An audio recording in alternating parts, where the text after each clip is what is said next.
पश्चिम बंगाल में election result के बाद और सरकार बनने के शुरुआती दिनों में एक चीज लगभग तय मानी जाती थी कि अगले कुछ दिन खबरों में सिर्फ वायलेंस ही वायलेंस होगा।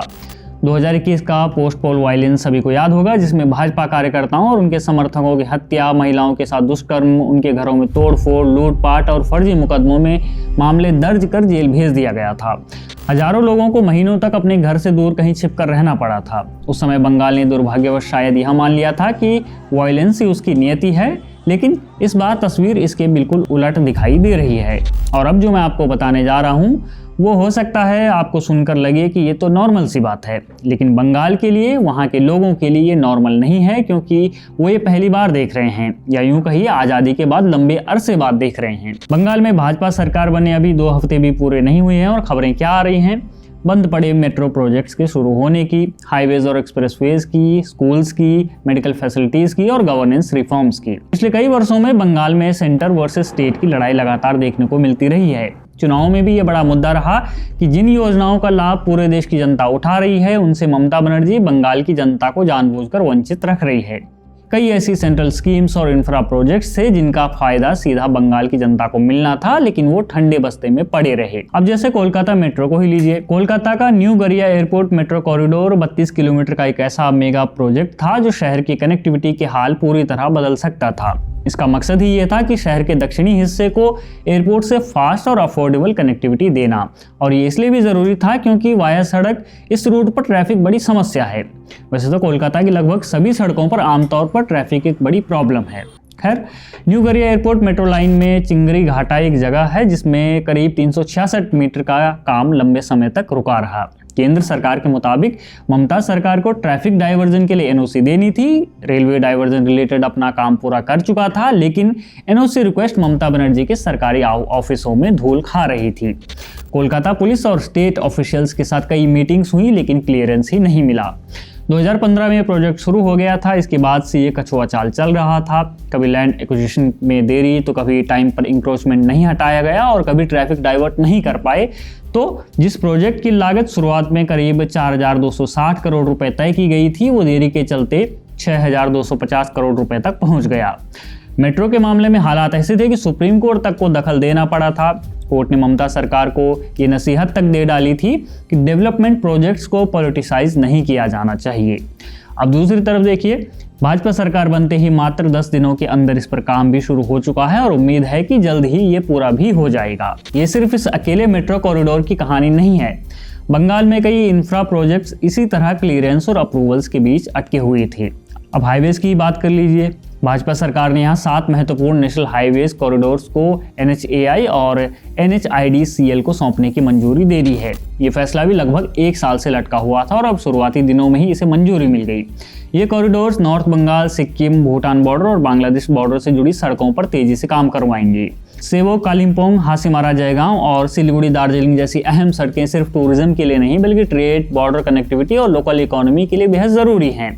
नॉर्थ बंगाल को अक्सर सिर्फ दार्जिलिंग, डुआर्स और पहाड़ों की खूबसूरती से देखा जाता है, लेकिन किसी इलाके की इकोनॉमी सिर्फ सुंदरता से नहीं चलती, उसे अच्छी सड़कें, तेज ट्रांसपोर्ट और बेहतर कनेक्टिविटी चाहिए होती है। कनेक्टिविटी से जुड़ा एक और बड़ा प्रोजेक्ट है वाराणसी कोलकाता एक्सप्रेसवे। करीब 35,000 करोड़ रुपए की लागत, 610 किलोमीटर लंबा 6 लेन ग्रीनफील्ड कॉरिडोर जो वाराणसी से कोलकाता की दूरी को लगभग 13 घंटे से घटाकर 6 घंटे तक ला सकता है। लेकिन यह प्रोजेक्ट लंबे समय तक देरी का शिकार रहा और इसकी सबसे बड़ी वजह पश्चिम बंगाल वाला हिस्सा बना। जबकि उत्तर प्रदेश में लगभग 50% काम पूरा हो चुका है, बिहार में निर्माण जारी है और झारखंड को वन मंजूरी भी मिल चुकी है। राज्यसभा में सड़क परिवहन मंत्री नितिन गडकरी ने भी माना था कि पश्चिम बंगाल सरकार द्वारा मूल अलाइनमेंट में बदलाव मांगने की वजह से प्रोजेक्ट की रफ्तार धीमी हुई। उनके मुताबिक मूल वाराणसी रांची कोलकाता रूट को जनवरी 2023 में मंजूरी मिल गई थी, लेकिन बंगाल सरकार के संशोधित रूट को अक्टूबर 2024 में मंजूरी मिली, जिससे पूरी प्रक्रिया और पीछे चली गई। ये एक्सप्रेसवे सिर्फ दूरी कम करने वाला प्रोजेक्ट नहीं, बल्कि पूर्वी भारत का सबसे बड़ा आर्थिक और सांस्कृतिक कॉरिडोर माना जा रहा है, जो वाराणसी, गया, रांची और कोलकाता जैसे शहरों को नई कनेक्टिविटी देगा और व्यापार व लॉजिस्टिक्स को मजबूत करेगा। अब जब पश्चिम बंगाल में डबल इंजन सरकार आ गई है, तो इस प्रोजेक्ट को तेजी से आगे बढ़ाने की बात की जा रही है।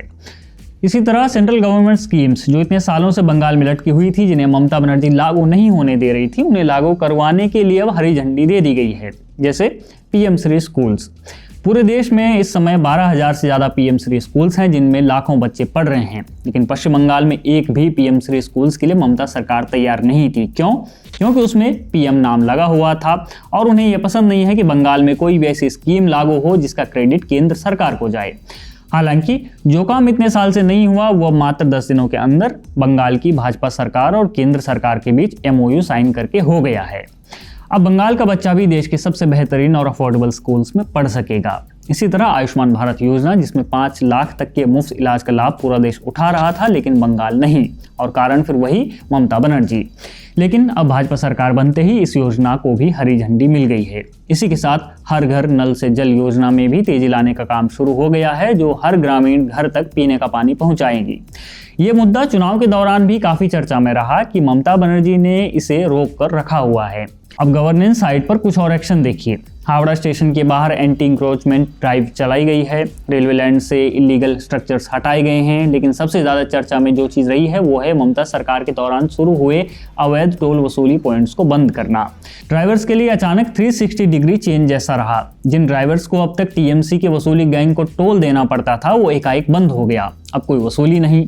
इसके अलावा एक और समस्या जो पूरे भारत में रही है वो है लाउड स्पीकर की। मस्जिदों में लगे लाउड स्पीकर जो बिना किसी रूल्स और रेगुलेशंस के दिन में 5 बार बज रहे हैं, और बंगाल में खासतौर पर कोलकाता में हर गली में ये सुनने को मिल जाते हैं। लेकिन अब भाजपा सरकार के आते ही इनके वॉल्यूम के लिए निर्देश दे दिए गए हैं।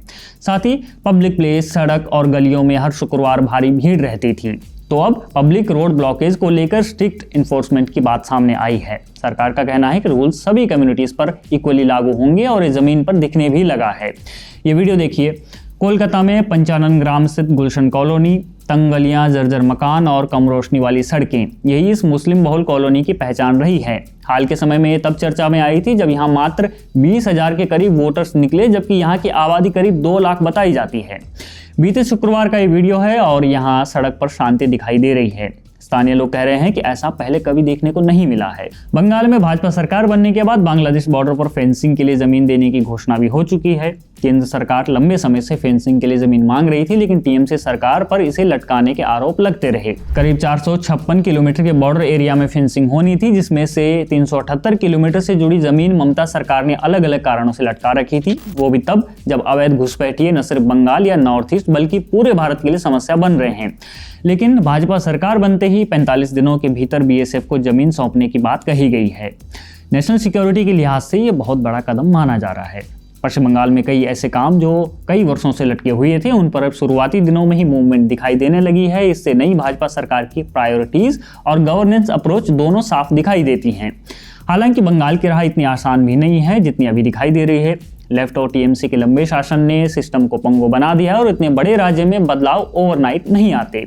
लेकिन इतना जरूर कहा जा सकता है कि नई भाजपा सरकार ने शुरुआती दिनों में कम से कम एक संकेत तो दे दिया है कि बंगाल की राजनीति अब सिर्फ टकराव की नहीं बल्कि गवर्नेंस और डेवलपमेंट की दिशा में भी जा सकती है।